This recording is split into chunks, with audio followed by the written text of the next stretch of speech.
Hi guys! Welcome to Vesla Mobile eFood Cart. Your concept, your cart. So for this video, we have here ang mga for delivery na natin. So konting ayos na lang, konting linis, it will be delivered in different provinces in the Philippines. We have here the Bake and Wake. We have here bound to Sultan Kudarat. We also have Lucky Pizza on Wheels bound to Baratak Vejo, Iloilo. We also have Hari ng Pulutan bound to Cavite naman. So ano ba yung binago natin dito sa Bake and Wake? We have here our glass portion na shelves. This one is a custom made from for our client. This one, naglalagay siya ng pastry siya dito. It also comes with the light. May kasama tong ilaw. Plus, it comes with the lighted signage here. That's an add-on. Doon sa taas, add-on natin yan. She also have, kasama sa package natin, yung lighted signage sa baba. Dito, tsaka yung menu. Lighted yan.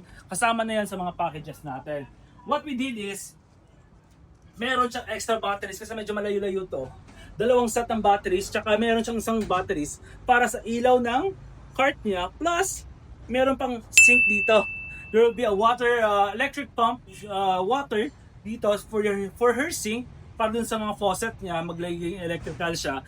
So, she can use water here na mag-sanction dun sa mga storage na for water and magagamit siya pang linis, panghugas and everything.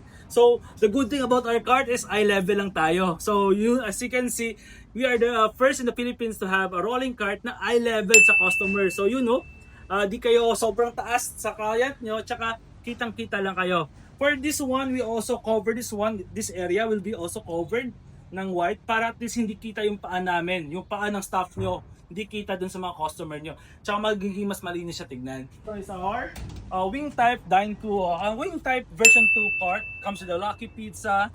So this one is a government project that will be bound to Baratak Vejo, Iloilo. Coming from DSWD. What we have here also, saan nyo yung yung meron siya griddle, meron tayong deep fryer, kasi sinama natin yan on our add-ons. This is add-ons from our client, so sinama na natin.